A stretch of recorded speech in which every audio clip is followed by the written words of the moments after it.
Welcome to Chiefs Live, everybody. Josh Looney with you from One Arrowhead Drive. This is the end of the road, at least for our off-season draft talk. The Chiefs Live mock draft brought to you by your Midwest Ford dealers will happen today as we're just more than 48 hours away from the 2012 NFL Draft and the Chiefs making their first pick of the newest rookie to join the franchise here in 2012. A little bit of a extra Chiefs Live for you this week as well. We'll be with you live from the Chiefs Draft Day party for season ticket holders on Thursday night at 6 p.m. We'll bring you everything from the stage. We'll have a Chiefs Live set. We'll also go straight to the stage for live interviews with Romeo Crennel.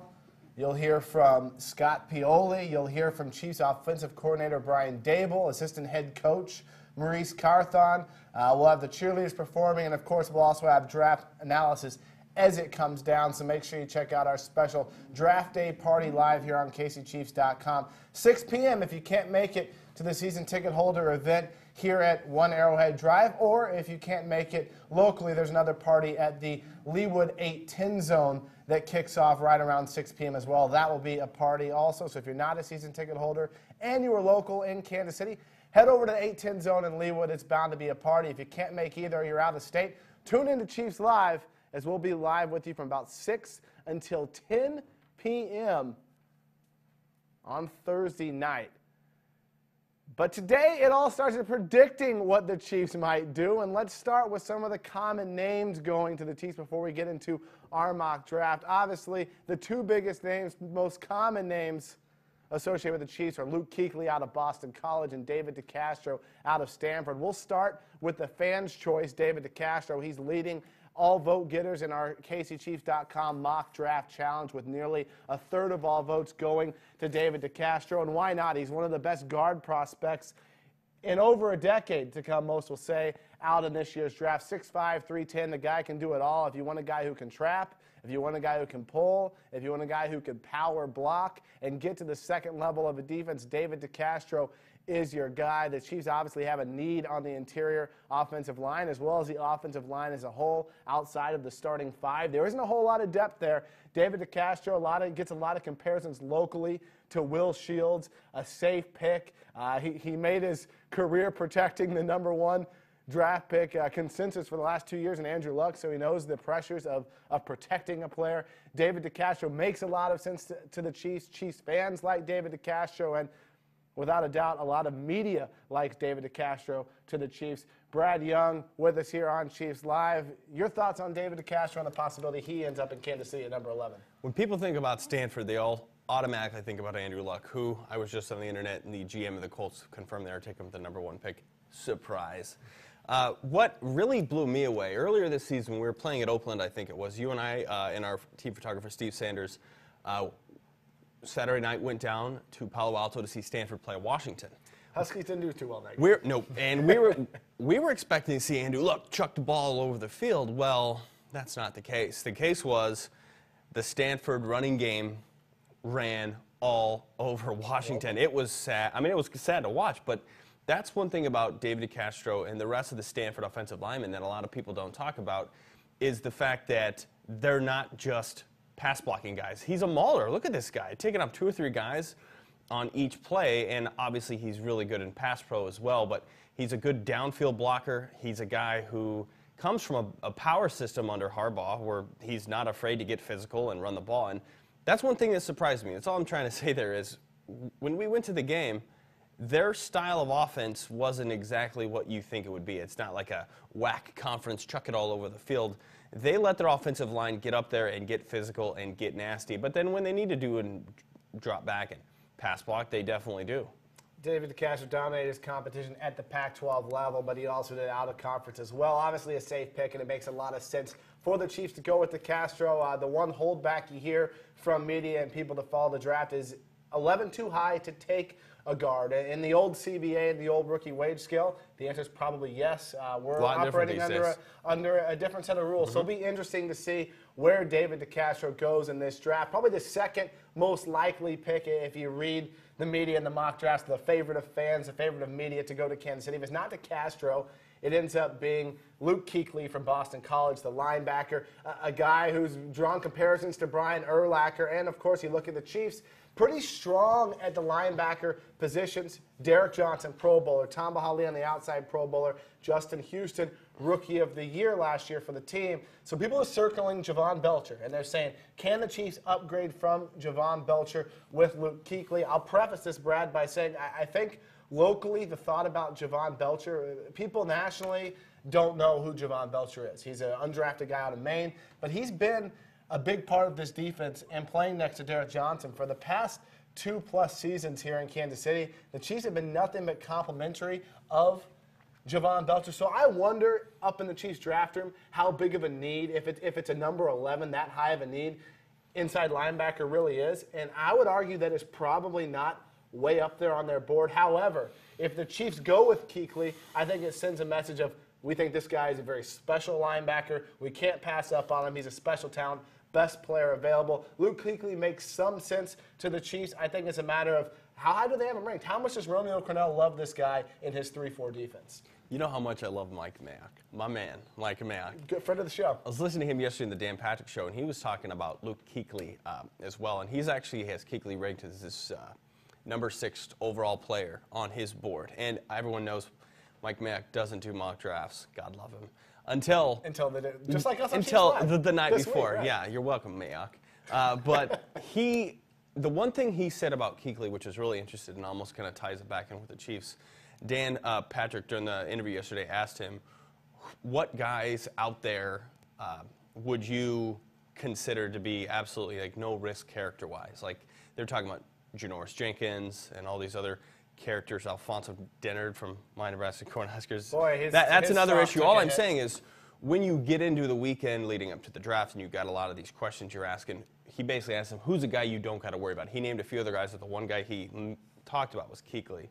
And Mayock loves this guy, and he said he's a 100% character guy. And a lot of people don't know either. Obviously, he won the Butkus Award for the best linebacker in college football, also the best defensive player in college football this year. But last year, he got second behind Von Miller.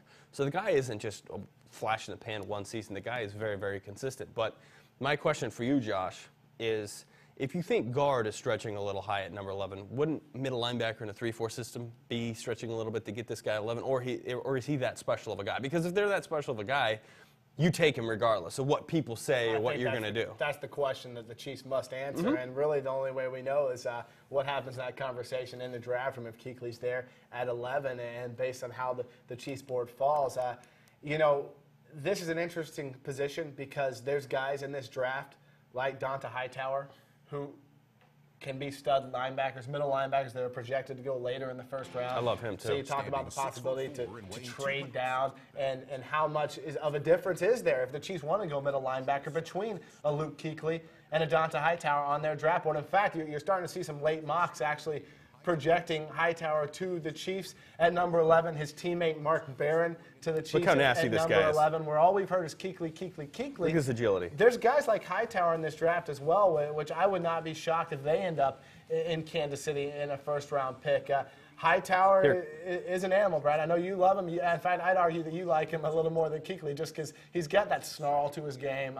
It seems like he wants to, I don't know, get his helmet in everyone's ribs all the time, every snap. He's a guy that hasn't really been mocked to Kansas City until late. That's and a spleen bruise right there. That's a spleen bruise. There's another one. So Donta Hightower and the guys in this draft, you look, there are other middle linebackers who could fit Kansas City's needs, not only at number 11, but later in the first round, if that comes to it, second, third round. And you look at DeCastro in the guard spot, where do the other guards rank? And if the Chiefs really feel they need an upgrade at that position in comparison to get DeCastro, there's a lot of things to decipher between each of these guys. I think to answer your question, with a guy like DeCastro, obviously 11 isn't a place where people typically choose guards, but what do I know? I mean, what does anyone know? What does any mock draft person know? Who else knows? Anybody who really knows the GM and football people, if they know that this guy, is going to be a quote-unquote Will Shields like a lot of people talk about, yeah, you'd take him at 11. And if you had the opportunity to guarantee that he was going to be Will Shields, you'd probably take him at 3. A lot of teams probably would. But what I'm saying, the big difference between offensive guards and linebackers in this draft, I think the curve after your first few guards and 1 or 2 guards falls off sharply. With linebackers, middle linebackers, especially in a 3-4 system, I think that curve's a little smoother, where there are a few different guys there. Now, you never know when you have meetings or combine meetings or pro days or visits. You always hear people like, quote unquote, fall in love with these guys. Like, if he's a good character guy, they get along with him. He just seems like a good team guy. But just on paper, to me, it seems like the guard position is a very, there aren't very, very many guards out there, but there are a lot of linebackers. So as a Chiefs fan myself, I'm honestly going to be happy with anybody. But at that position, I would think that if you were going to go get a guard at 11, I'd be happy with it, because who would be there in the second round in the guard position? You're talking about significant drop-off as compared to who would be there in the top of the first round. Kuechly, DeCastro, Hightower, I think without a doubt those three guys all fit the mold of the Chiefs. One guy who may or may not fit the mold, who was hot. Everybody thought that this guy after the Combine was the Chiefs pick at 11. Since then, not only mock drafts and experts, but also it seems fans, the fan base, especially judging off of our mock draft results through mockdraft.kcchiefs.com. By the way, go there and get your mock draft in. It's free. You can win awesome prizes, including tickets and pregame field passes. The guy who's kind of dropped off a little bit, Brad, is Dontari Poe out of Memphis. Had the ridiculous Combine. Big position of need for the Chiefs at nose tackle. One of the really positions that Scott Pioli has yet to find a long-term answer for since he's taken over as the GM in Kansas City. And boy, I read what Pro Football Weekly writes about, and they said he's the ultimate Planet Theory guy. Are you sure you didn't write that?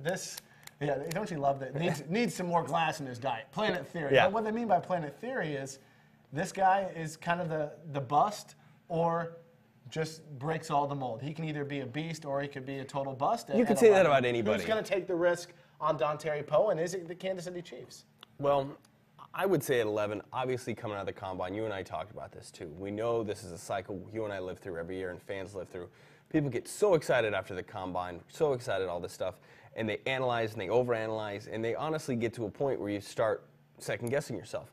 Some media or some people were out earlier this week talking about, like, questioning Robert Griffin's character earlier this week. Just like one random report, and then people grabbed it and went crazy with it. Yeah, he's a selfish player because he didn't go and cheer on his own guys on his team when they were lifting in the weight room. Listen, if you're a scout, if you work in the front office of a team, you understand these people. You know how to they're not reading headlines of seeing what somebody from, Pro Football DraftScoutDog.com or something like that says. I think that's actually a good website. But at this point, you get to a point where you're overanalyzing and doing the list of stuff. But Dontari Poe, you were right, though. He has a huge upside because, like we said about the guards in this draft, there aren't that many guys with huge upside that play the nose tackle position in this draft. So when it comes down to it, yeah, he's a boomer bust guy. But you know who else is a big boomer bust guy? Andrew Luck. Everyone is a big boomer bust guy. It's just some of them end up getting the label, and it'll be interesting to see where Dontari Poe goes. Because they say his film doesn't necessarily match his draft stock and where he's projected to go, but the potential does. And we could address it later. You and Mitch could address it later when you start talking about guys from smaller schools. Memphis isn't exactly a smaller school, but they're not playing the caliber of. If you're watching tape, you've got to. These guys that watch tape that break it down, like Manic we were talking about, have another level to them because they see things that we as normal people can't even see. It's like a superhuman sense, and you can watch this stuff. And it's tougher to see on tape when you're going to a school like Memphis or Montana or Nebraska Wesleyan or Wayne State University or something like this. Nebraska Wesleyan reference. What city is that? It's really tough. It's in Lincoln, but Lincoln, Nebraska. But what I'm saying, it's really. Is it the breeding ground for Huskers? No, it's not. But it's tough to gauge on tape against, you see Memphis here going up against a big matchup against Marshall right there. But as compared to Dontari Poe, absolutely dominating, not Dontari Poe, Dante Hightower dominating a Tennessee offensive line. So I think it's easy for people to second guess people like Dontari Poe. But 2 weeks ago, we talked about on the show about how there are a lot of guys from smaller schools that could come through. Absolutely. Guys like Antonio Gates, Jerry Rice, and all this stuff. And it's just because he goes to a small school doesn't mean you're not going to give the guy a chance. but it's easier to second-guess a guy. No doubt. I think that the last guy we'll highlight that's probably the most common, we're kind of talking about the top 4 most common mock draft guys to the Chiefs at number 11. This is the most interesting one to the Chiefs, and Brad, this is the one I hope is on the board when the Chiefs select at 11, because I think it opens up a world of potential not only to select this player, not select this player, or ding, ding, ding, trade down if someone wants to get this player before Seattle selects. Ryan Tannehill, if he gets past the Miami Dolphins at 8, I hope on Thursday the Chiefs are in a position at 11 where Tannehill is still on the board, because it gives you a lot of power at 11. If the Chiefs think he's a franchise quarterback, they'll take him. End of story, which is great. If you're a fan, you want a franchise quarterback in the first round. If you're going to draft and develop, the Chiefs haven't drafted a first-round quarterback since '83. It's been 29 years. Todd Blackledge, if your front office truly believes this is the guy to draft and develop, you take him. End of story. And that's the question the Chiefs must have with Ryan Tannehill. If he's not, you let someone else take him, and you pass in the first round. But if he's there at 11, if he drops unexpectedly, you could see all sorts of people wanting to trade up to get him, the Chiefs possibly trading down. And then we're talking about guys like Donta Hightower. Is 11 too high for David DeCastro? Say you trade down to 16, 17, 18. Are those guys still there when you trade down at those spots? It's an interesting thing. I think if Tannehill's there on the board at number 11 for the Chiefs, this draft gets insanely interesting on Thursday night. Not to be play revisionist history or anything, but it kind of goes back to that, I believe it was a Tuesday or a Monday morning, that cool day in Indianapolis when the Seattle Seahawks and the Chiefs got together for that coin flip. Basically decide who's going to be number 11 and who's going to be number 12. And you're saying not just if Ryan Tannehill's there, he's there, oh, we could take him, because that makes your pick very valuable. Because there are a lot of teams who don't assume him to be there. And I know everyone always says, you know, trade back, trade back. Well, it takes 2 to tango. And Seattle is a team that I think has a pretty high likelihood of would be taking a flyer on Tannehill. Wouldn't you agree? So being in front of Seattle at 11, them being at 12, obviously these teams are going to want to jump Seattle to get the guy. So that coin flip, I think it was a Tuesday.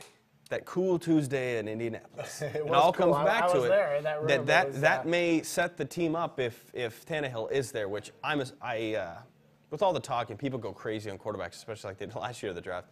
If Tannehill does fall to 11 and the Chiefs decide that he's not for them, and some other team really loves the guy, and they give the Chiefs the Godfather offer, the offer you can't refuse.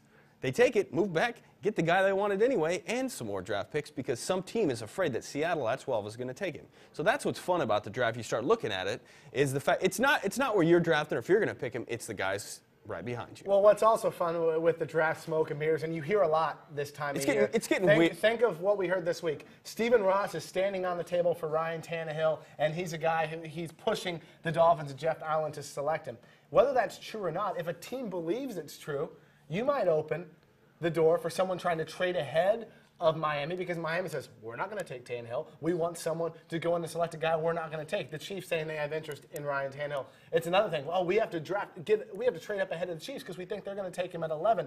There's that key to the game also, kind of holding your cards, playing the poker hand, Brad, because if that guy's not a player you're going to take, and you can draw attention to where the other teams think that you're going to take him, and they trade ahead of you. We saw it last year. Was it the Bears made a move, and they took Gabe Carimi, and everyone thought the Chiefs were going to select Gabe Carimi, and the Chiefs end up going with Jonathan Baldwin. It's things like that, and if a team thinks that you're set on a guy when you're not, and they trade ahead of you to try and get that player, that's just as much of a win right there. And that's why, and I'm sure you'll talk about this with Mitch later, that's why with the free agency offseason that the Chiefs have had, with all the players coming back off of injury that they've had, the Chiefs aren't pigeonholed into they must draft this one position, they must take this one guy. That puts them in a very good situation that no one knows what they're going to be doing, and it's got to frustrate the heck out of other teams, because that's a good position to be in. That you don't know what they're going to do. You might do this, so they might, try to make a move here, make a move there. I think, a lot of fans want to know what we're going to do. It's like if you want to open up a Christmas, when you're a kid, you always beg your parents to open up a Christmas present like a few days early, and then you open it and you wait till Christmas, so you don't have as many presents and you're kind of upset about it. But if you wait, like Chiefs fans, just like hearing about the player, if you wait until draft day, you'll enjoy your presents more. Absolutely. When we come back, Mitch Holdis will join us. That's the moment we've all been waiting for, at least here on Chiefs Live. It's the third annual Chiefs Live mock draft, where we'll mock each of the Chiefs picks and where they could possibly go this weekend for the 2012 draft. We'll be right back on Chiefs Live, brought to you by your Midwest Ford dealers. Guys.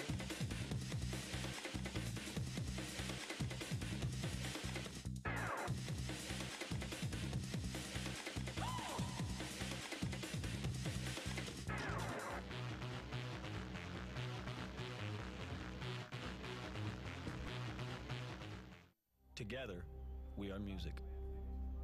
Hearts beating to the same drum. We are many, but we are one. Brothers of the Sun. The concert event of the year. Brothers of the Sun Tour.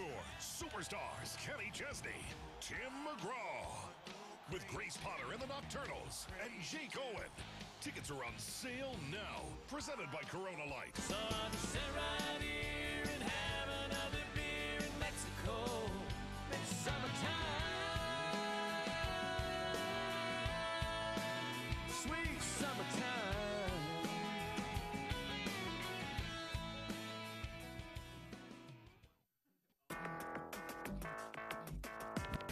The new Chiefs team store is located on the Founders Plaza on the north side of the new Arrowhead Stadium. Open on game days and from 10 to 6 Monday through Saturday throughout the season, the team store has the largest selection of Chiefs merchandise in the Kansas City area. Featuring official sideline apparel from Reebok, and you can shop 24 hours a day, 7 days a week at kcchiefs.com.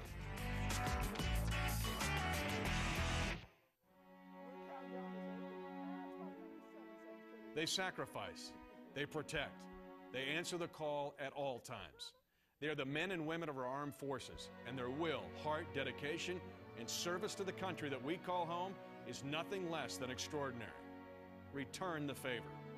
Text the word return to 90999 now for your $10 donation, or simply visit returnthefavor.org. Please join us in returning the favor. Welcome back to Chiefs Live, brought to you by your Midwest Ford dealers. The voice of the Chiefs, Mitch Holt, has joined us as we prep. We're just just a little more than 48 hours away from our draft day party, and we'll be on stage. Who knows? We could be there all night if the Chiefs trade in this thing like they did last year. It seemed like an eternity of breaking down prospect after prospect after prospect, but definitely exciting here as the draft is just a stone's throw away. Can I say that I'm down, though, with the new Nike gear? Not bad. I'm We're down today, man. with it right there. Shields, Official Nike sideline swoosh. deal, yeah. Shields Yeah. and swishes. I'm kind of down with it. I'm really fired up to be in St. John wearing this stuff. But it's, here we are. And I've said this, Josh, and you guys have alluded to it, but the only predictable thing about the Chiefs draft this year is its unpredictability. Absolutely. And it's a good sign. It's good news. Brad touched on it with you before, but the fact that they've been so productive in the offseason with the free agents, getting the key guys re-signed, that not only are we kind of stabbing around what the Chiefs will do, interested to see what, and fans as well, but so is the rest of the league. And that's a good thing. You do not want to be pigeonholed into a pick. Absolutely, and as I was going through this mock draft, as I had the last 3 years for this show, this will be our third straight year of doing it. It's always great to hear the fans know, yes, and what you think. In the past, I felt that, I kind of like my mock. That's cool, I could deal with it. This year, I'm like, I don't like this, because the whole thing is, well, the Chiefs, they like to select a quarterback every year. Well, and I think they could select a quarterback this year. My mock draft doesn't have them selecting a quarterback. So I'm like, where can I fit a quarterback in? Well, then I can't get the D end here. I can't get the running back. You're right. There's just it's a wide range of possibility this year. And when you draw it out, you can't get it perfect because you're like, you second guess yourself. Well, what if they rather go there? It throws off the entire mock draft and what you might do at each position. Well, we'll give our Well, and I best think stab this at it. draft is segmented once you get off and running on Thursday night, because we know the first two picks. 3 starts the mystery. What are the Vikings going to do? They really haven't tipped their hand yet. Everybody thinks it's Khalil, but who knows? But that's, if they take Claiborne or something else, then it kind of flips it off. But then it gets to 6. And then 7 starts another part of the draft. Because 7 through 10, one thing we haven't talked about enough, you and I, is how crazy the new CBA has made the 1 through 10. You can't miss there anymore. not with the contract situation with the 1 through 10. You've got to nail a 1 through 10. But 11 is a whole different world with the compensation setup. We're with the talking about fifth-year structure. All contracts are 4 years guaranteed with a team option for the 5th year. It's non-negotiable, though. So what Mitch is saying, 1 through 10, if you want that 5th-year option on a player, that 1-year price, if they're not extended, is the average salary of the top 10 players at their position. That position. And so number 11 through, it's the average salary of 3 through 25 in that position. Way different. Massive amount of financial difference in year 5. Meaning if you're 1 through 10, that 5th year, let's say you take Tannehill in the top 10. Let's say the Dolphins, and you take Tannehill at 8. Well, that 5th year is the average of the top 10 quarterbacks in the league. That means $14.5 million around there. Well, yeah, Manning's number. I mean, right. but it's just a totally different deal. So 11 is actually a great slot to be in. As Scott Pioli, and we're going to talk to him later in the week, but if you're not going to be 32 and win the World's Championship, low because you're in the championship game of the conferences, 11 is a good slot to be in this.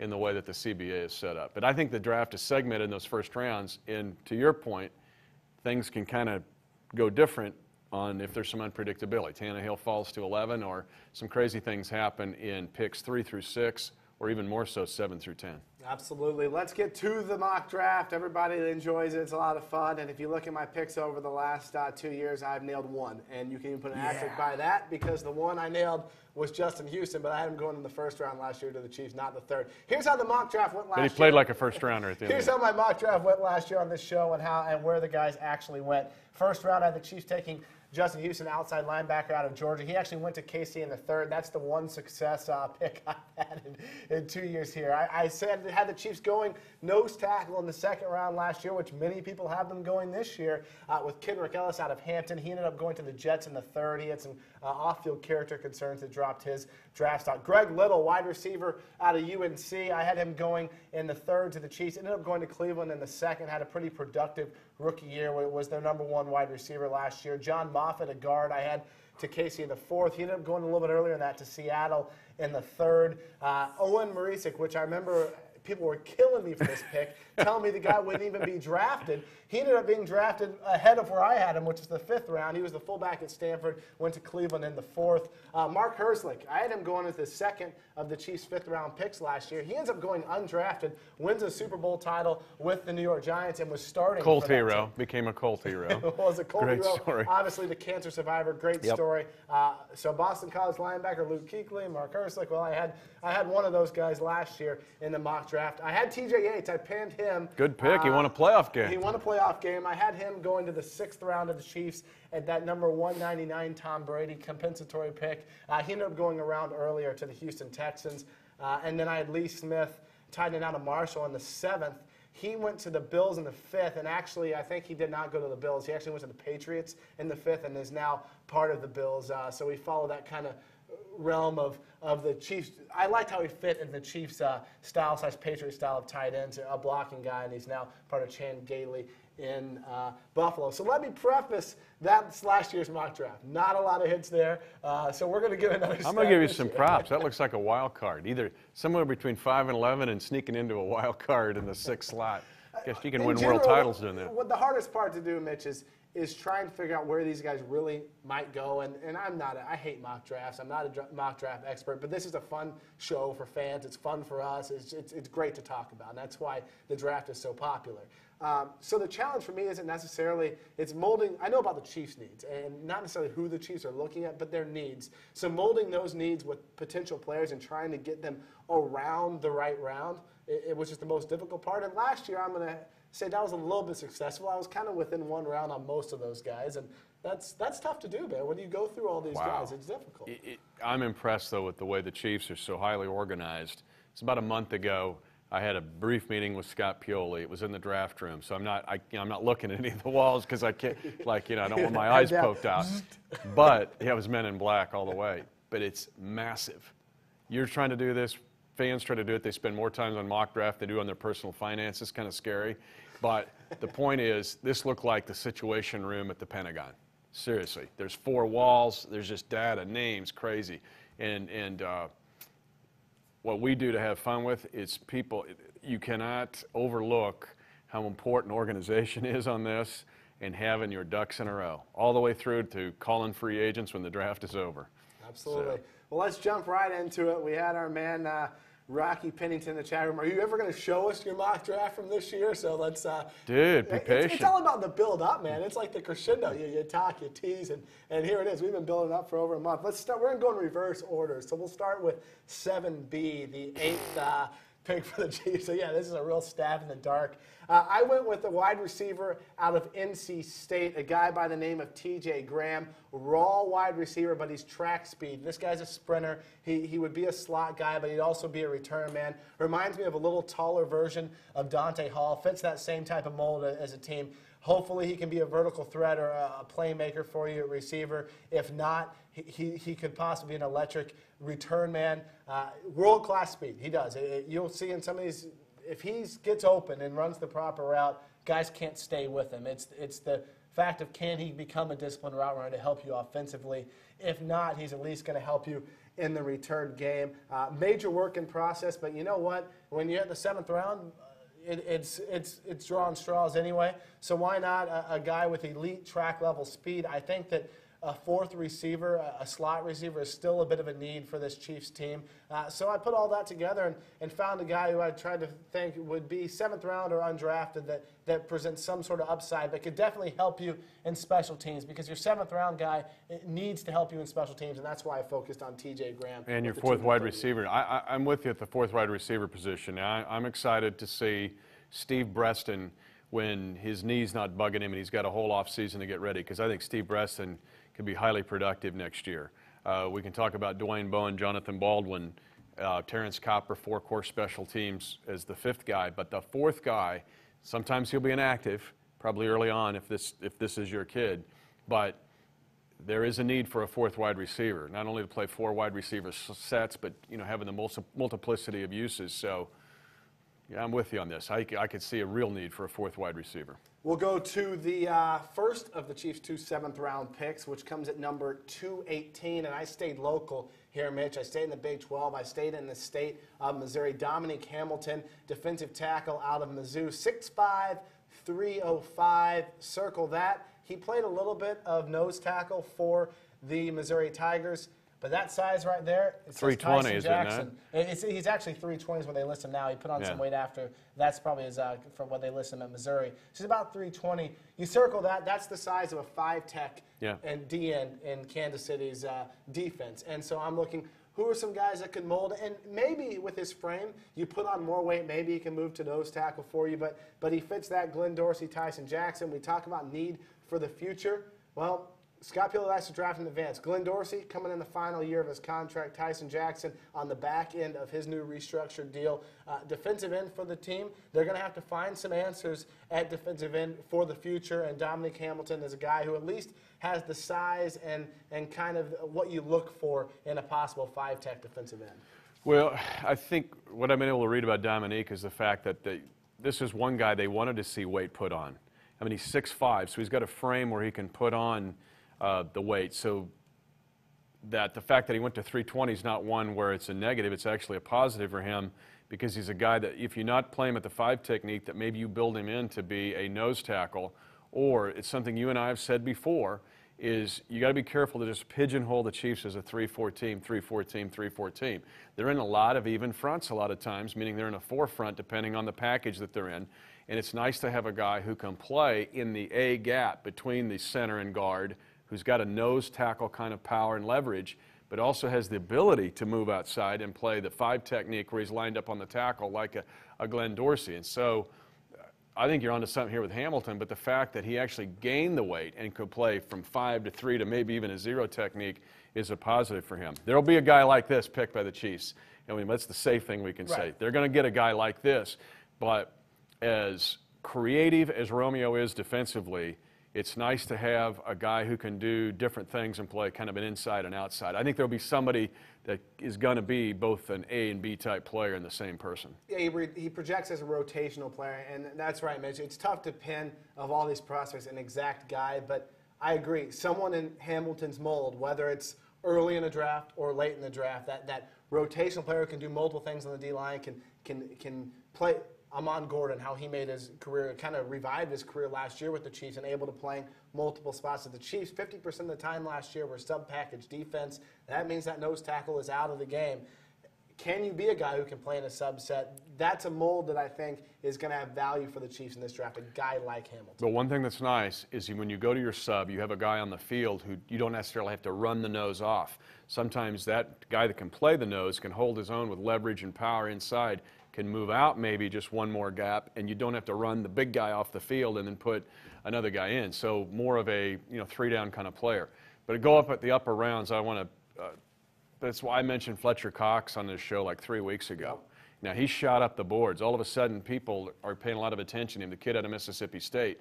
Now, he's not a zero inside guy to play inside between the guard and tackle, but he's a guy that can maybe play a 5 or a 7, kind of an Alan Bailey type guy. And I'm excited to see what Alan Bailey can do because he's shown flashes in the last 6 weeks of the season to figure out that he could be a really good player. But if Fletcher Cox maybe comes into play with what Romeo wants to do and having guys that can do different things on the defensive front. And let's also look ahead when you look at a guy like Dominique Hamilton. There's been a lot of discussion about Tyson Jackson's contract restructuring and the fact that the Chiefs are interested to see how Tyson progresses in 2012 because there is a decision to be made in 2013. And the same thing to be said about Glenn Dorsey. So you got some big decisions to make if you're Scott Pioli and Romeo Crennel with those two players in specific and who's behind them, just in case. Absolutely.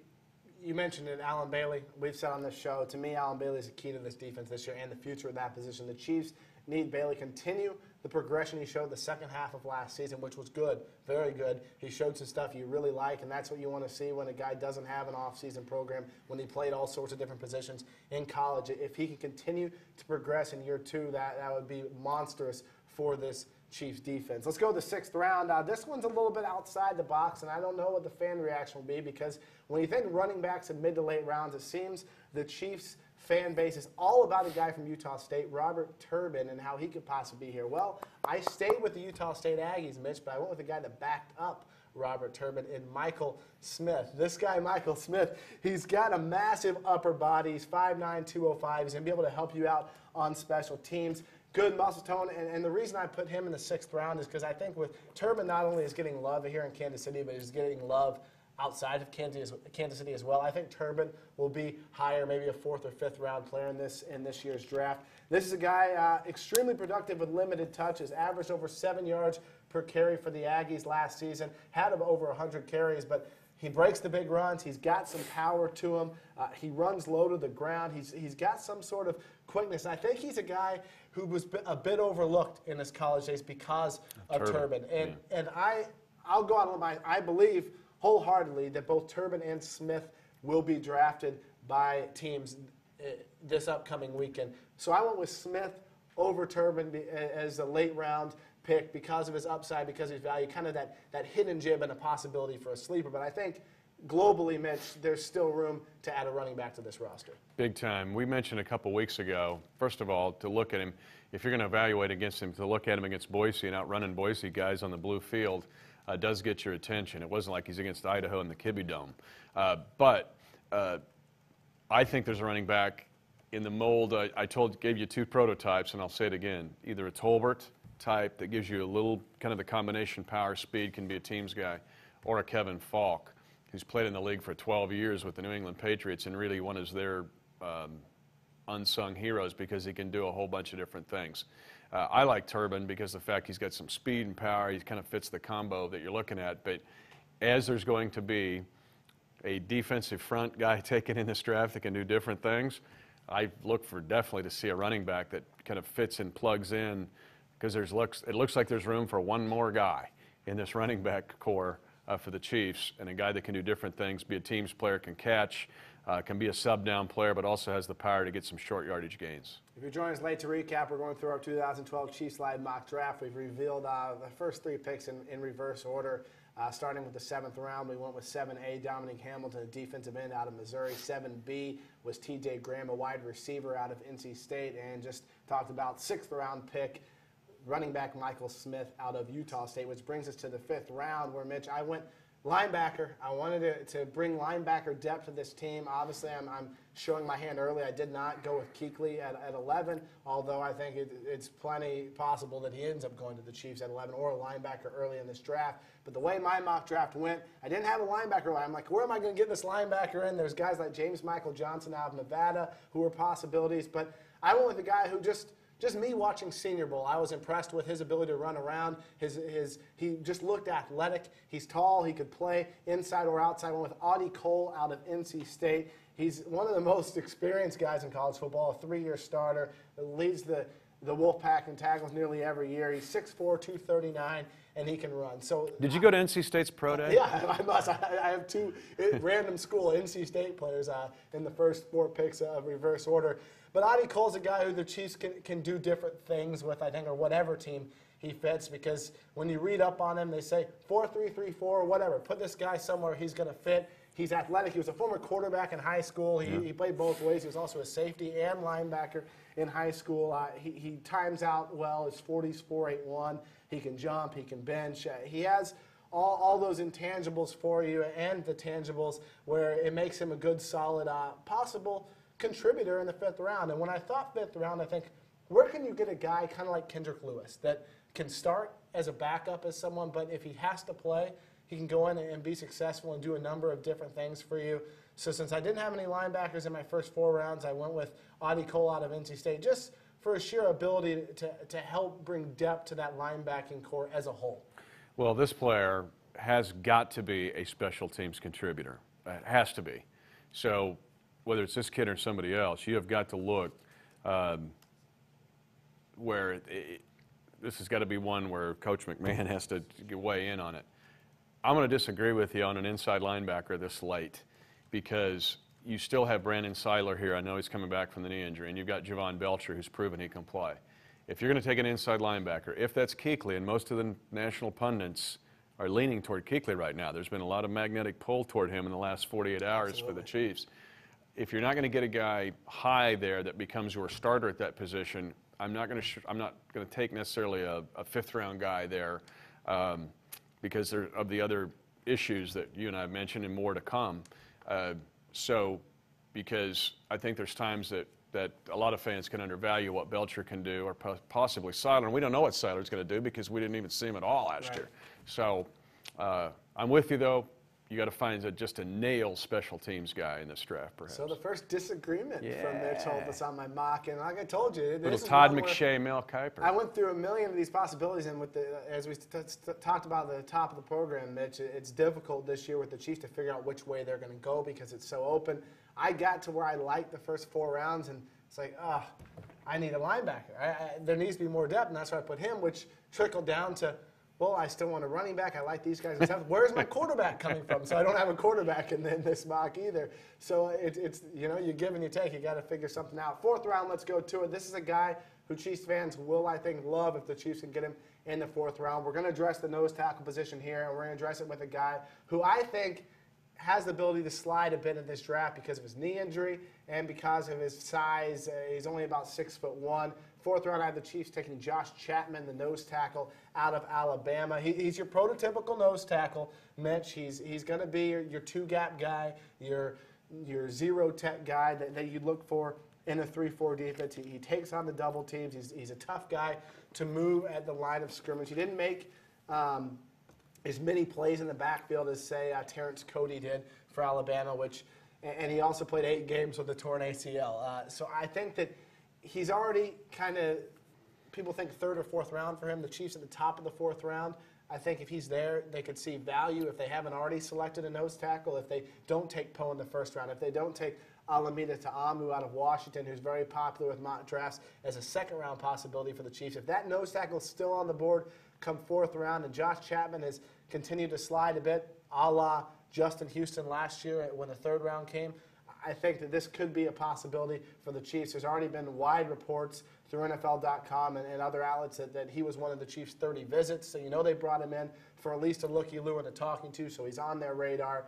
So I'm giving away in my mock draft. I didn't have any nose tackles in those first 3 rounds. So 4th round, wishful thinking. Is Josh Chapman there? If he is, it might be too much value to pass up on. Well, you look at all the great Alabama defensive guys, and that's one of the greatest college defenses of all time, if not recent years. And you look at the Kirkpatricks and the Barons and the guys that'll be taken.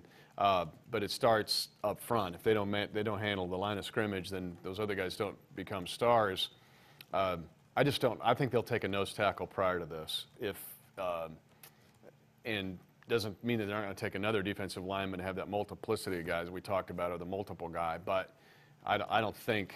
I just think they handle it prior to this. If they don't take Poe in the first round, they look at the kid from Washington in the second round, perhaps. If this is where your trade down value, if you're able to come out of 11, let's say again, and I've been looking at trade down partners, who that can be, where you look at the Jets at 16, the Cowboys at 14, the Bengals at 17, maybe the Bears at 19.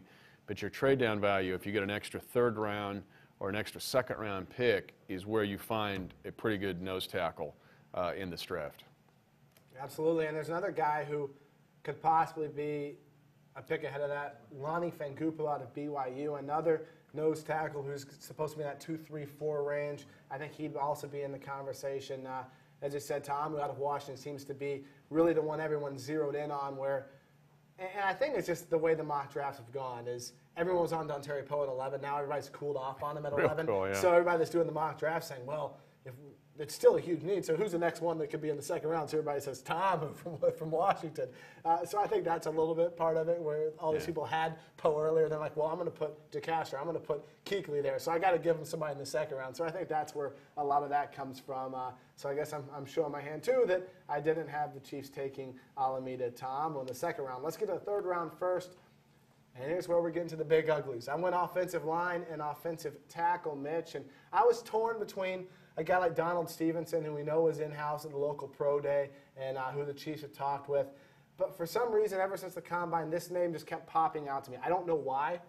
Mitchell Schwartz keeps popping out. He's going to be around the 3rd round. He was a 4-year starter at Cal. He's a guy who's very well-versed in run blocking. I think that may be one of the reasons. He looks the part, 6'6", 318. I think when I got to this spot and I wanted to tackle, there were a number of guys you can plug in here. I just ended up deciding on Schwartz for, I really don't know, his ability to run, and from what I saw at the Combine, he just looked out to me. They say he's still developing as a pass blocker. Played left tackle in college for 4 years for the Cal Golden Bears. A lot of people say he may end up being more of a right tackle in the NFL, and you and I have talked, Mitch, whoever it is, if the Chiefs draft a tackle, they need to find a swing guy, a guy who can back up both Brandon Albert and Eric Winston here in year 1. Then you look down the road, it's a contract year for Brandon Albert. Yep. Can he step in and be molded into a starter by 2013? But number one, if you draft a tackle, he needs to be able to be your swing guy in 2012. Well, there's a lot of uncertainty in this draft, but I think you and I agree that there will be a tackle taken, just like there will be an inside defensive player. But I would say that you need to lean maybe more towards a potential left tackle, but a guy that can play both, unless you're going to – and let's be honest, Brandon, we talked about Brandon before, but he's been hurt, different times in his career. So you have to have somebody ready to go at left tackle, whether you put Eric over there. But Donald Stevenson's intriguing to me. You and I watched him a lot. I like him too. I like him more now than I did him before. Before I was kind of – but you think about what he had to play against in the Big 12. And there's some really good outside speed guys in the Big 12. A lot of times, OU would go to 3 wide. They'd want to. It wasn't like they're going double tights and smashing the ball at you. And so as a result, you have to have feet.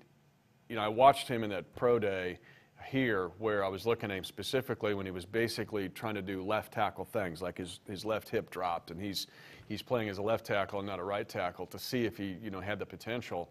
I'm just intrigued by the guy. Now, he's a little bit like this guy from Cal. It's going to be, somewhat developmental. He's not instant oatmeal. He's not Khalil.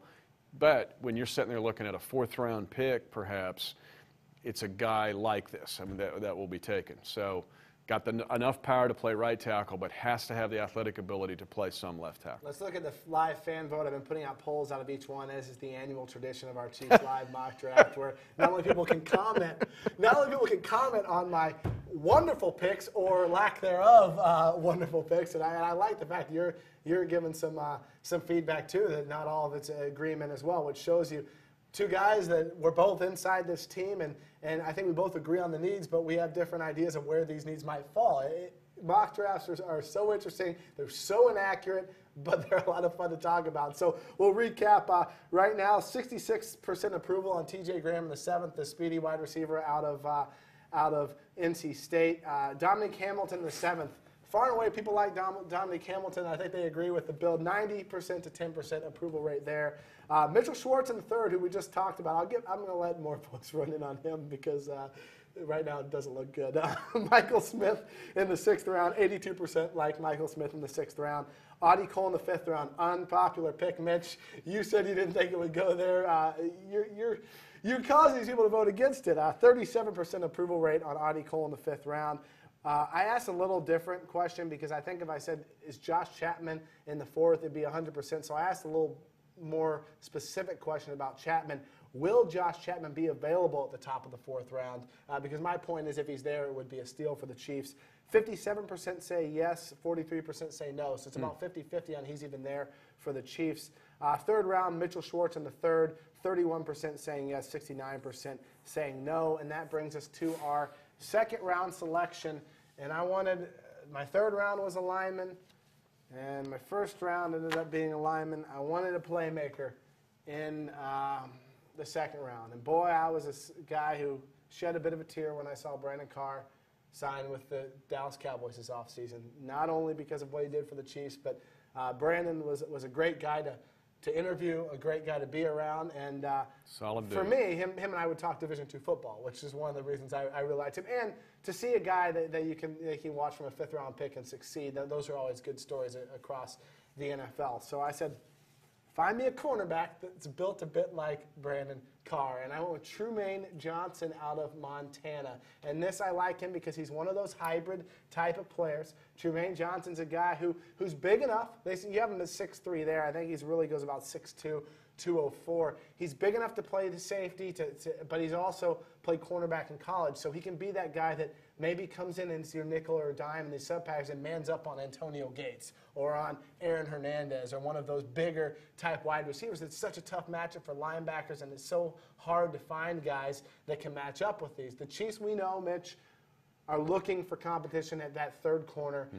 And I mean, it's been the most active spot this entire offseason with the re-signing of Travis Daniels and Jaquise Reeves, and they just brought in another guy from the St. Louis Rams last week. They're trying to create competition at corner. The question with Trumaine Johnson, Mitch, is off the field concerns. Yeah. 2 arrests. He got suspended in 2009 for getting a fight at a fraternity party. He was actually tasered by the police in 2011 for getting into another altercation. This is a guy that you have to weigh, and the Chiefs probably have their mind made up on him. Is he worth the risk for the off-the-field issues like Justin Houston was last year, or is it too much and we're going to move on? And you and I can't decide that. That's something they know upstairs from interviews with this kid and knowing about this kid. But as far as an ability to contribute and kind of finding the mold of Brandon Carr and a guy with a lot of upside, I do like Trumaine Johnson, and I think defensive back, safety / corner is still an underrated position of need in this year's draft.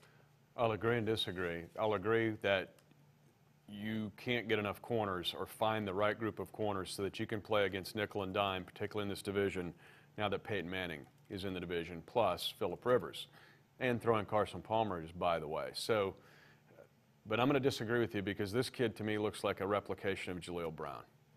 And we don't know yet from Jaleel Brown if he can be that big corner safety hybrid that can cover tight ends or a flex tight end or a good receiving tight end like you mentioned, Antonio Gates. I'm going to go with another corner, but I'm going to get more of a skilled athlete, Brandon Flowers type guy that could slip to the 2nd round. J-Ron Hosley, speaking of a Virginia Tech guy, I'm saying he's smaller. He's more like a Flowers type guy. He might slip to the second or third round. And then the kid at Iowa State. Let's just stay local here, Leonard Johnson. The reason Oklahoma State did not get to play, in my opinion, for a national championship was the job that Johnson did in that game. Because Iowa State had a guy that could cover half the field. And the fact that he played, I remember watching that game thinking, this guy's playing lights out. And he's a guy that they said, you get the best guy, you take him, or you shut down one part of the field. I think he becomes a nickel-type guy, special teamer. Then all of a sudden you can take Javier Arenas and do a whole bunch of things with him, become a nickel-dime blitzer.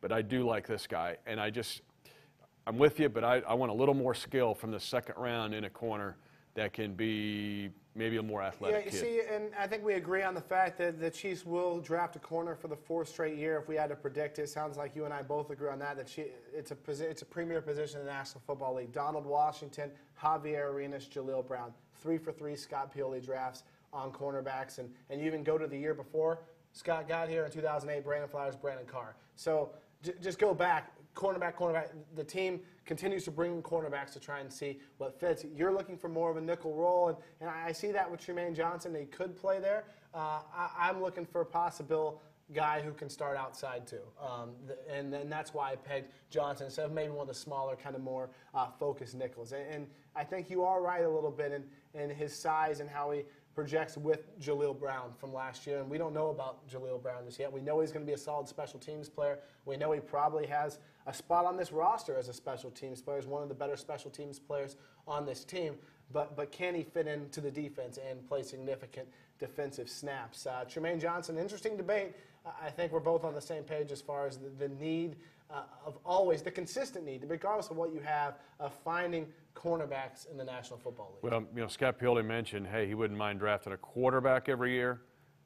In this league and the way it's gone and the way it's been, you almost need to draft a cornerback every year as well. And under your scenario, the way I'm hearing you, if you want to replicate Brandon Carr, you're bumping Stanford Route down maybe to the slot.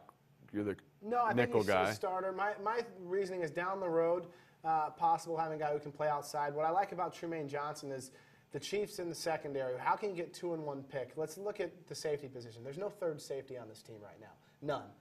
And you have Eric Berry and Kendrick Lewis both coming off of injury. Could Tremaine Johnson, they say he could possibly play safety as well. Could he be that guy who's kind of your third safety, just a sub-package guy that's all around, and he's like the upside to possibly mold into an outside corner? That's kind of what my mind But that's is what I right see in Jaleel Brown. Sure.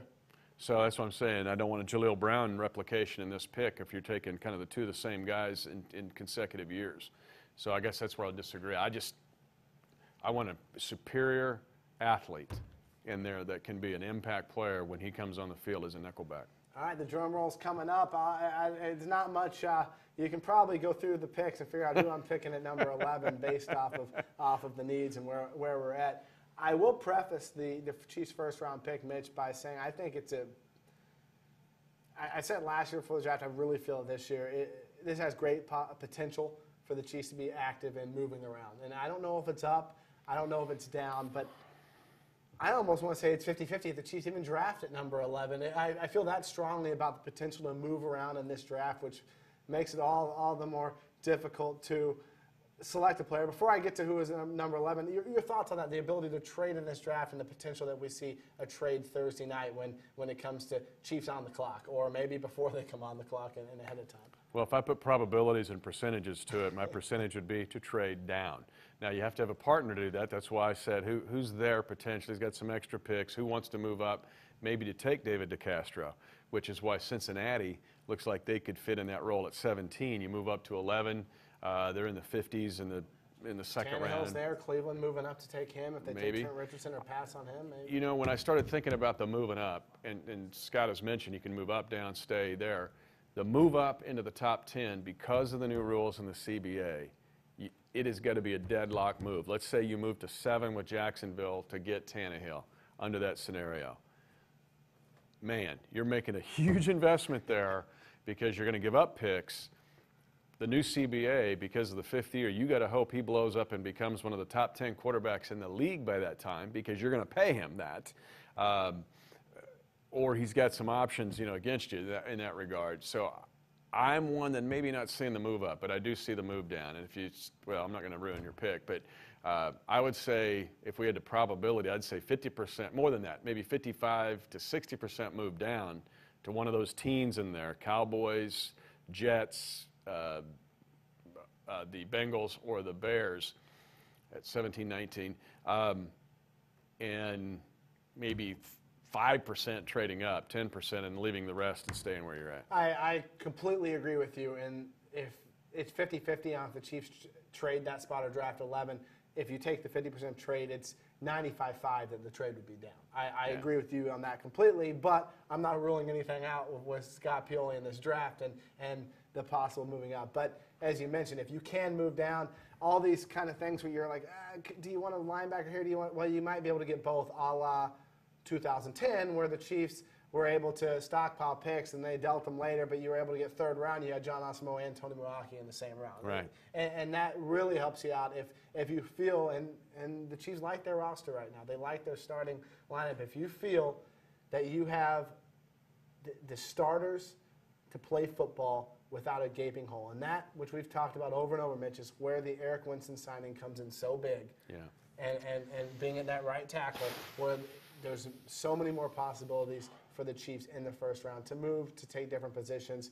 The position I went with, it's a guy who Well, let's say this about last year real quick, is the fact that, Jonathan Baldwin's still a huge question mark. Still had the best catch in the NFL that didn't count when he had to play against the Denver Broncos. But the 11 draft might well be Justin Houston's draft. And to be able to trade down to get that kind of value and that player in the third round could be gigantic for this franchise. Not saying they can replicate that in 2012, but the trade down many times is the preferable thing to do if you get and you've already listed a bunch of good players in the second and third round, but you get and out of that scenario, that's a winning scenario. Yeah, Justin Houston, the Chiefs couldn't pass the value there with the risk-reward factor of his off-the-field issues he had at the Combine, and he ends up, you get that pick from the Jonathan Baldwin trade down, and he's your Rookie of the Year last year, and a guy who a lot of Chiefs fans are insanely optimistic about for years and years with Tom Bahali and Justin Houston coming off the edge. Let's get to it. Pick number 11. I think a lot of fans are going to agree. David DeCastro is who I went with, and it's not. I've been on David DeCastro's bandwagon all the entire time, really, Mitch, and I've said it on this show, and it hasn't changed. And that's the way I felt with Justin Houston last year, and we did this mock before the news came out of what happened at the Combine with him, but he was already kind of starting to fall a little bit where they said late first-round pick, but I stayed with Houston because I liked him. I thought he fit the needs of the Chiefs. Safe pick. He can pull. He can do power. The Chiefs have a need in the interior offensive line. If you can find a guy who you can be a 10-year starter for you, why not? I don't care if it's 11. I don't think it's too high for the guard. I think he makes a lot of sense for the Chiefs. I fell in love with David DeCastro early, and he may not end up coming to Kansas City, and it could be trade bait, as you mentioned, for Cincinnati. May want to jump up there and get him or something like that. But I like the guy, and there's a lot of guys I'd be happy with at number 11. Of course, I'd be thrilled with David DeCastro. I would too, and you can accuse me of speaking out of both sides of my mouth because I just mentioned how good it could possibly be to trade down. Let's say you go to 17. With Cincinnati, and I don't know if Fletcher Cox is going to be there, but I love him, the defensive lineman from Mississippi State. And I've had arguments. I had an argument with Kevin Kietzman on Sports Radio 810 about DeCastro. You don't take a guard that high is what he said. I say, yes, you do, if he becomes a Chiefs Ring of Honor player. You mentioned a 10-year player. If you take a guy, what do we hear from Scott Pioli and Romeo Crennel repeatedly? And I love what they say when we want smart, tough, productive football players. You just described David DeCastro. And he can scoop block, he can reach block, he can pull. I mean, he's an athlete. And if you're going to spring Jamal Charles and become explosive in the run game once again, this is a guy that can get to the first level. And if he gets to the second level, then it's Jamal running a 100-meter race to the end zone.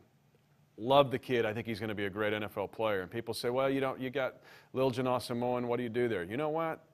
That would be a nice thing to have. It solves your issues of depth in the offensive line. If of those three, DeCastro, Lilja, and Asamoah, if one of those guys has to go be your swing interior player, you're pretty happy with Well, you could extend Lilja's career this way. You could be he's the backup at left or right, or challenged to be a starter. Asamoah, you give him maybe some more snaps at center. Hudson can play center or guard. Asamoah can play guard or center. And Lilja can play both right and left guard. And you're sitting there looking, you're ready to go and find the swing tackle, as we talked about minutes ago. And now you've got a really good core to take you into the next 3 to 5 years. The Chiefs want to be a running team. Play action pass is very important, which also means holding that block a little bit. Like Matt Castle, and we haven't talked about enough about this, Mitch. Matt Castle, 2010. The Chiefs' run game's strong. People say, well, he had a great year because the run game's so strong. Anybody can throw for 27-7 touchdown interception ratio with a running game like that. Why was Matt Castle 27-7 in 2010 with a strong run game? I believe, and I think you agree with me, he is one of the best play-action quarterbacks in the National Football League. And I'm not taking statistics on how he throws out play action. I'm talking the ball in the gut, people diving and thinking it's in Jamal's hands and coming up. He sells fakes and play action. He thrives off the ability to have time to stick that ball in the gut, and he's mobile and can run outside, and you can get him on the edge. I like Matt Castle's ability in play action. You need an offensive line, a solid offensive line to build your run game, but also to hold those blocks just for that extra second to sell, to allow Matt Castle to really get that ball in deep and trick the defense and pull those linebackers in and open all sorts of things for your Kevin Boss, your Moyaki, your Preston Baldwin-Bowe, whoever it might be. There are two terrifying plays if you're a Chiefs opponent to watch in 2010 tape. And we talk about the opponents many times and, you know, the issues that they pose for you. The two most terrifying plays for opponents to watch are Jamal's 56-yard run against the San Diego Chargers. When Bo gets the first level, second level, good fake, the timing's there, and he gets a 56-yard run. And normally that play would get maybe a 12-yard run. All right? And Eric Weddle's doing spin turns trying to find him. The second one was the 80-yard run against St. Louis, which basically sailed, pirouettes is what I wanted to say. Right. 80-yard touchdown, or not a touchdown, against St. Louis. It wasn't the fact that the Chiefs just ran the ball in 2010, Josh. I said, and I'll say it again, they were explosive in the run game. People think of explosiveness only in the passing game. When you're that explosive in the run game, when Chris Johnson has got it going with the Titans, they become terrifying to play against if you're safeties and linebackers, and because you're sitting there watching that guy, and you're worried knowing a missed tackle means a touchdown. And to me, that's what helped Matt Castle. I agree with you. He's worked very hard on his play-action techniques. I think he's improved a lot since he's been here since 2009. A dump play like this against the Buffalo Bills. Now you get Jamal out in space. It becomes a 25-yard play where you get him against the linebacker, or you get Dexter McCluster, match up against the linebacker. That's where this team, if they can get back to that in 2012, they become very difficult to play, even if it doesn't look like they're explosive necessarily at first look. For those who tune in this show late and can't watch it live, I'll get the final results of our first and second round picks in our live fan poll that accompanies the Chiefs Live every single week. It's David DeCastro, overwhelming, as I figure, popular with the fan base, 85% approval rating on DeCastro, and Tremaine Johnson, who you and I went back and forth on, Mitch. It seems like the fans go back and forth as well. 49% yes, 51% say no.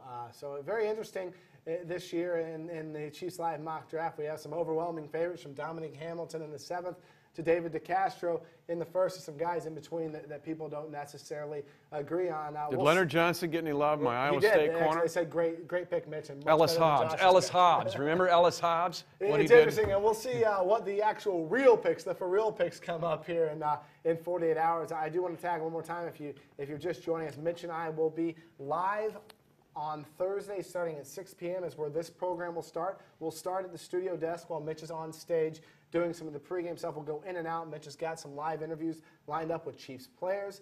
You'll hear from Romeo Cornell, Scott Pioli.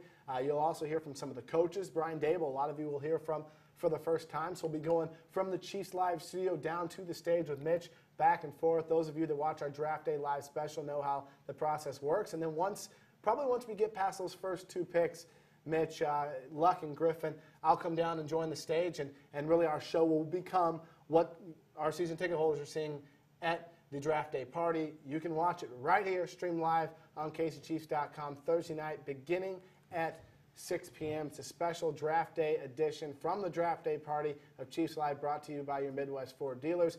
Planning on it going about 6 to 10 p.m. With the Chiefs tentatively probably picking around 9:15. Of course, As we said, Mitch, that can all change with one trade down, and we may be going late into the evening. Well, the season ticket holders are going to enjoy our evening, but bring your 7 terabytes of hard drive with you with all your data. Bring it. There'll be some of those guys and gals there.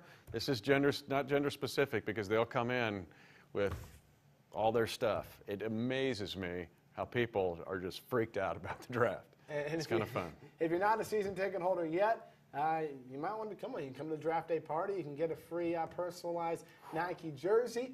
But if you aren't Those a are season sweet, ticket by the holder, way. Those are really nice. They are sweet. Tickets start obviously at just $250, and if you open an account through September of 2 or more, you're eligible for that jersey. Doesn't matter if you're in the club level or in the highest seat in the corner. You all get that Nike jersey. Of course, there's also a draft day party with players, with alumni, with cheerleaders, and with 810 personalities at the 810 Zone in Leawood. That's also Thursday night around 6 p.m. So if you're not a season ticket holder and you want to party with Chiefs fans and also get some autographs, I know Derek Johnson will be at the 810 Zone in Leawood. A lot of cool stuff going on there with our broadcast partner, Sports Radio 810 WHB. Tomorrow, Wednesday night, I believe you'll be on the drive time home, Mitch, with Kevin Keatsman talking draft. And I know last week I listened to it on my way home. He wants your predictions, so I'm going to flip it, and I'm going to listen to what you say on your predictions with Keatsman, and maybe on our draft day live. I'll disagree with some of yours since you read me a little bit. Yeah, it's easy to do. Yeah, I could sit here and shoot rockets at yours, but yeah, okay. We'll see what happens for real. Tune in. Must listen. It's appointment listening. Tune in on Thursday. We'll see who's the first rookie to join the Chiefs in 2012 at the 2012 NFL Draft. 6 p.m. Chiefs Live, brought to you by your Midwest Ford dealers.